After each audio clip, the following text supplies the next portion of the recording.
حضرت ابو ہریرہ فرماتے ہیں رضی اللہ تعالیٰ عنہ کہ بھوک کی شدت سے میری کمر دوری ہو گئی، تو میں ڈرا کہ کوئی مجھے نقصان نہ ہو، تو مسجد نبوی کے ایسے گوشے پہ بیٹھ گیا جہاں لوگوں کا گزر ہوتا تھا۔ میرا خیال یہ تھا کہ کوئی شخص مجھے دیکھے گا اور دیکھ کر کے پہچان جائے گا کہ مسئلہ کیا ہے، لیکن جو بھی گزرتا سلام کر کے چلا جاتا، شاید اسے جلدی ہوتی، یا پھر ہستی پلکوں کے نیچے غم بھی پلتے ہیں، مگر کون دیکھتا ہے اتنی گہرائی میں۔ میں نے سوچا کہ ایک قدم اور آگے بڑھوں اور آنے والوں سے ہم کلام ہوں، جب میں ان سے بات کروں گا تو میرے لہجے سے وہ میری آواز کی شکستگی سے پہچان جائیں گے کہ میرا مسئلہ کیا ہے۔ تو کہتے ہیں حضرت عمر رضی اللہ تعالیٰ عنہ آئے، میں ان سے کوئی مسئلہ شرعیہ دریافت کیا، لیکن شاید انہیں بھی جلدی تھی، انہوں نے مسئلہ بتایا اور آگے بڑھ گئے۔ میں پریشان تھا کہ حضرت سیدنا صدیق اکبر رضی اللہ تعالیٰ عنہ آئے۔ میں نے ان سے بھی قرآنی آیت کے بارے میں سوال کیا، لیکن وہ بھی جلدی میں تھے اور انہوں نے بس آیت بتائی اور آگے گزر گئے۔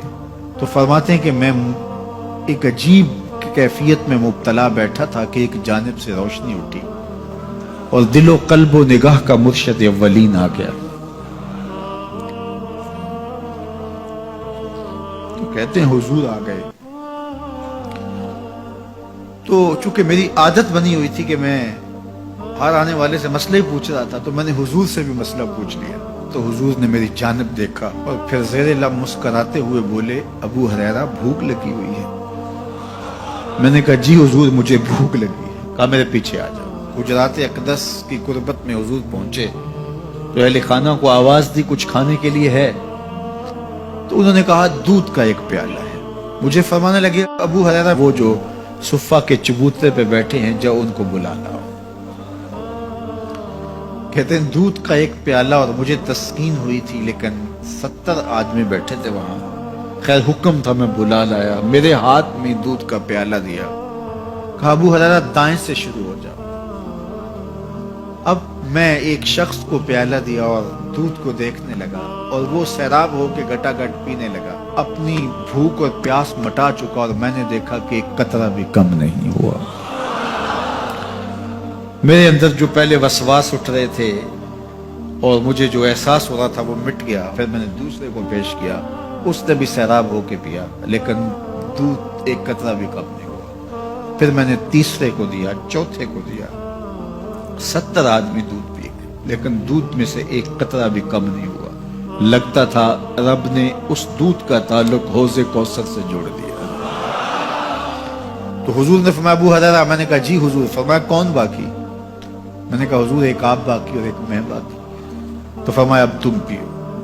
تو کہا کہ میں نے دودھ پیا اور خوب سیراب ہو کے پیا۔ حضور نے فرمایا اور پیو۔ میں نے اور پیا۔